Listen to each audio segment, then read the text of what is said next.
Welcome back to the Girl Doc Survival Guide. This episode is a compilation of the metacognition of how we make decisions, decision fatigue, and how to make better decisions. First off, Claudia Mello-Thoms in episodes 192 and 193 really surprised me by noting that researchers have not really been able to precisely study perception, visual perception being vital to diagnoses in medicine, especially visually based specialties like my own, dermatology and dermatopathology.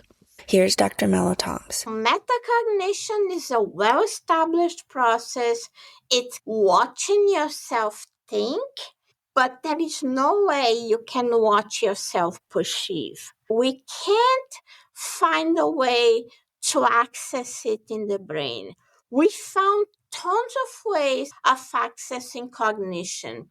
After like 50 years of research, we still cannot access perception. So what we do is we unobtrusively monitor the radiologist's eyes as they are inspecting different types of medical images. And sometimes we ask them about what they are doing. And you can observe a disconnect between what they are actually doing and their explanations. So you can tell the explanation always comes after the fact.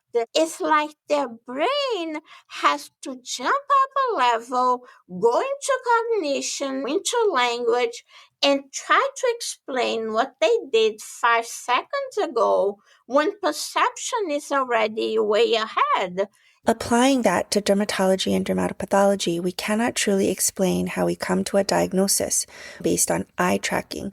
We like to think we can explain, but the explanation comes after perception. So this really applies to any time I am making decisions based on my perceptions, like when I make a decision based on how I feel, since emotions and feelings are also part of my perceptions. Coming back to making decisions based on visual perception, Dr. Mello-Thoms suggests that difficulty in decision-making might be a signal to either take a step back and put the decision aside, or perhaps ask for help. One thing that we've shown in the past was that for mammography, if a radiologist didn't look at the mammogram and knew within 5-10 seconds whether the case was normal or it had an abnormality, the best thing to do was to put the case aside, read a bunch of other cases, and come back to that case to what we called fresh eyes. Because sometimes, for whatever reason, your mind is not connecting to the case. And so it's better to put it aside, look at other things, and give the case a new chance. A signal to wait on making a decision, therefore, is if you can't immediately come to a decision. However, making decisions rapidly can also be a sign that your decision-making is suboptimal. Dr. Bulat Ibragimov says in episode 201, "The more tired you become, the more you tend to overlook things. If a user is fatigued, we've surprisingly found that they made decisions faster. Faster, maybe not in the way of time, but they needed less information to make a conclusion, like a satisfaction of search. Ultimately, it is important to recognize when you are tired.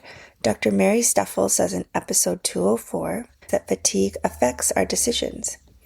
There's actual scientific research showing that both in the medical profession, judges in judicial settings often will make different decisions at the end of the day when they're feeling fatigued than they do when they're fresh and bringing everything to the table to make those decisions. And I think recognizing when you're feeling fatigued might be good to ask yourself a question. Can this decision be made tomorrow?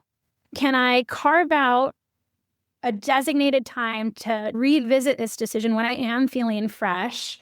Given decision fatigue, it is better to put important decisions aside for a time you feel fresh. However, it is also important to make a decision. We should not delay forever and not make a decision when the decision is important. Dr. Mary Steffel explains that difficult choices sometimes lead to foregoing choosing altogether.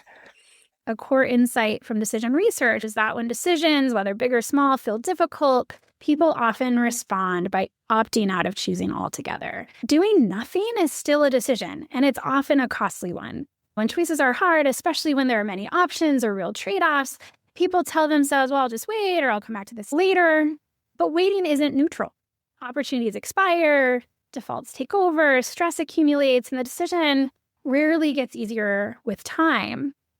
The cost here doesn't come from necessarily choosing the wrong plan. It comes from choosing nothing at all. In addition to putting a case aside in dermatopathology or putting a difficult decision aside in life for a prescribed amount of time, for important decisions, Dr. Steffel explains that it helps to include others in the decision-making process. One of the common misconceptions about decision-making is that it happens entirely inside of our heads. It's a solitary, rational exercise where we weigh the options and act independently. In reality, decisions happen in a social context. We can seek support and advice from people around us. We found that people are actually almost twice as likely to choose something when people were explicitly offered the opportunity to delegate the decision. To me, this is powerful evidence that giving people the opportunity to have access to someone who can help them navigate a difficult choice can be a really powerful way to make sure that they don't leave the table empty-handed. You don't have to make every decision entirely on your own. So this comes to important advice from Dr. Toya in episodes 173 and 174. Not only can you not do it all alone, you were never supposed to. So stay curious about how you are making decisions, if you are fatigued, when it might be better to delay, and when it might help to involve others for advice. Dr. Oksana Babenko says in episode 200 that the world is increasingly complex, and the problems we are dealing with are complex. We need to take the time to understand the space, stay curious and open-minded, and not take things for granted. We need to ask why and talk to people in other fields because they have wisdom or can see things from other angles. So that was her final thought, to stay curious. And I'm sorry I couldn't put her recording in here. For some reason it worked. Let's stay curious. Thank you for listening. And I hope you're willing to share this episode or others and rate the podcast. Thank you.